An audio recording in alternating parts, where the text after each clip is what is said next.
Let's talk about Dean Thomas's comments after UFC 330 on Saturday night. Everyone's talking about it on social media, and full marks here to the MMA holes. They had this clip up before anyone. I saw it briefly on Saturday night, but I was doing the live stream, and I know a lot of you messaged me yesterday to do a video on this. Wanted to take Sunday off, so I'm going to react to it here today. I've already seen the clip, obviously, but I got a lot of thoughts on this. But here is Dean Thomas throwing Jillian Robertson under the bus, basically, after her loss to Mackenzie Dern in her title fight this past Saturday at UFC 330. Let's have a watch.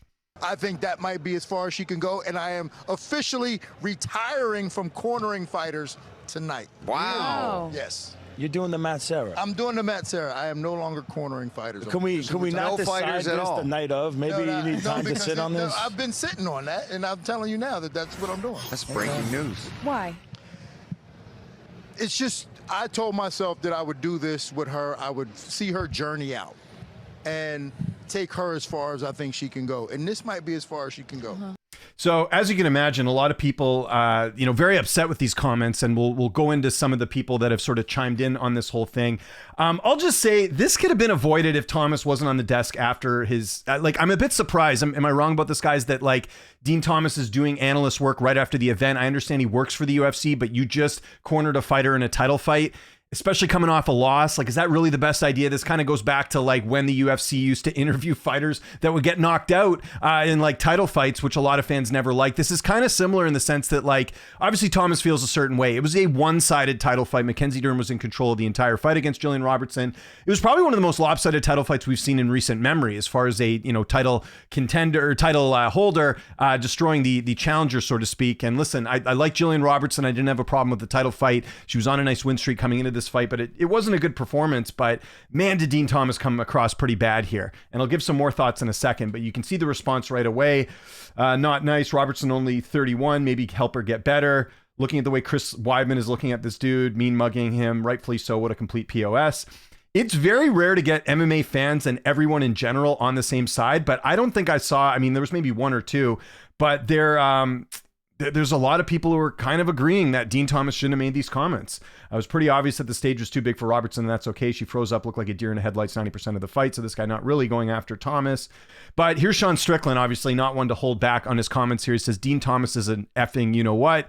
I've had my ass kicked in multiple weight classes through my career and won 2 titles. You're a dickhead. It's probably better you retire. You're shit coach. You only lose when you quit. Dean Thomas, you sound like a loser. And then there's Jewish Better. Listen, I like Jewish Better, but this is not a good take. He's a legend in the sport. I don't understand the hate. You don't understand the hate. He threw his fighter under the bus. I don't know if he didn't see the clip, but there's no way you watch this clip and go that Dean Thomas is the good one here. He's just a cunt. Goes out there and tries to do something, you put her down. Again, if Thomas was adamant about going on the panel after this, or the UFC's you got to do it, take the high road. Just say, hey, you know what? I want to let this marinate, and then I'll give my thoughts next time, or I'll talk about it on the Deep Waters podcast. That would have been good. Maybe tease the podcast, but terrible idea him going on after a loss like this. And he basically just vented his frustration with Robertson's performance. And by the way, it's not all on Robertson. It's about the coaching staff that prepared her for this fight. And my take on this is I think Dean Thomas felt embarrassed by what happened out there. And I'm not throwing shade at Jillian. That's just the result of the fight. If we go look at the stats in the fight, you can see Mackenzie Dern pretty much in control of the entire thing. I don't need to show you guys, but I'll show it anyways. Dern 65-49 in significant strikes, 4 or 6 takedowns. So again, not a lot there. And you look at the rounds here, Dern in red, obviously.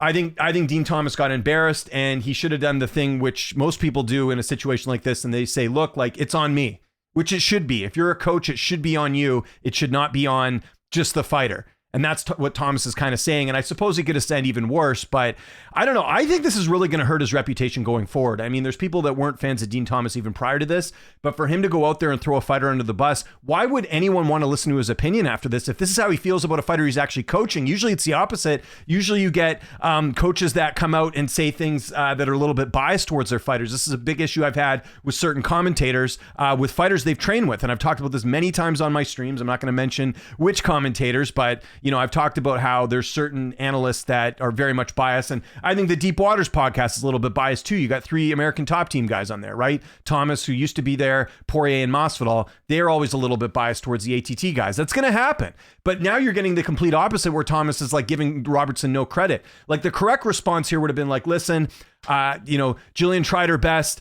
She didn't get finished. Maybe look at some of the positives here. She didn't get finished in the fight. It showed her toughness. I wish her the best. I just think at this point, I think she needs other coaching. Like, put some onus on you. I think that's where a lot of people are losing Dean Thomas. There's no accountability for his role in Robertson's defeat in this fight. We'll see if Robertson comes out. Just knowing Robertson, I don't think she's going to throw Dean Thomas under the bus or like make this, any worse. I think she's going to probably do what most fighters do and take the blame on her end and, move away from it. But I just think that this, and again, like people watching this video and going like, oh, well, Dean Thomas doesn't fight anymore, obviously. But I just wonder going forward how much this will hurt his broadcasting career. Like, this is a pretty big blunder to say on like after the fight. And here's the worst part too, guys, is that like more people are talking about this, I find, than even some of the stuff that happened on UFC 330. Obviously, a lot of people talking about the main event, but a lot of people are talking about this. Like, I think if we had to do a ranking of what has come out of UFC 330, it's the Islam Gary decision, because there's a lot of people I see feeling like Gary won. That's we'll talk about that topic a different day.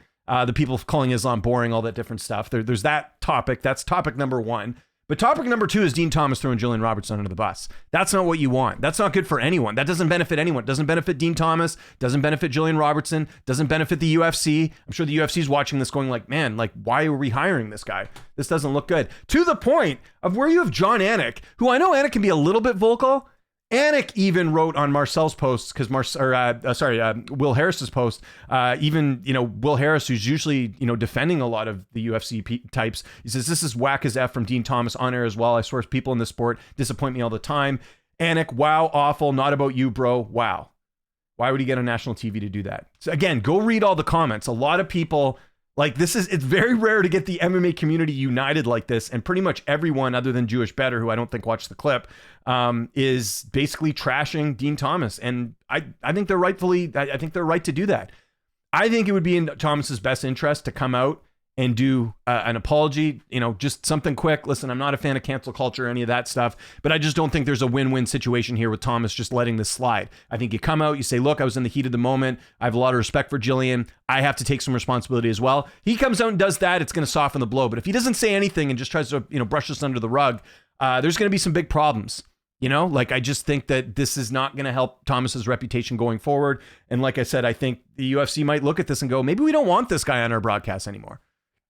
I could see that happening. By the way, someone pulled up an old clip of Colby Covington talking about Dean Thomas, which I thought was kind of interesting. And it's, not that Colby's necessarily right here, but I thought this was interesting. I just wanted to show you guys this clip because I found this. Finished Jorge Masvidal on March 5th. It puts me right back in line to get my before the Masvidal fight. I still want to do that Dean Diaries with you. Hey, man, if you weren't busy, talking shit, saying I wasn't about that life in the media, I'd be down. But Dan, you're nothing more than Tyron Woodley's water boy. So for you to talk shit about me in the media it's criminal. I know. Wow. He's not pulling any punches. You don't want to get on the wrong side of chaos. Yeah. Hey, Colby, who else? Yeah, anyway, so I thought that was kind of interesting as well. But there you go. Dean Thomas, not a good look. Curious to see what the fallout is out of this and what happens. But you can even see, here, I'll just show you one more thing from this. You can even see the faces of his co-hosts here. Weidman's kind of like, what the hell did you just say? Even Felder's kind of like, whatever. Right? And then he kind of doubles down after this. Paul Felder's like, wow, I can't believe he said that. He doubles down even further. Yeah, bad look here for Dean Thomas. That's all I got to say on this. I don't think many people are surprised that this is going to be my take. So let me know your thoughts in the comments. What was your reaction when you heard this? What can Dean Thomas do to win favor with everyone going forward? What do you think is going to happen? Let me know. And what's next for Jillian Robertson? Let's answer all those questions. Follow me on Twitter, TikTok, Instagram, @Lynch on Sports. My name is James Lynch. Thanks so much for watching, and I'll see you next time.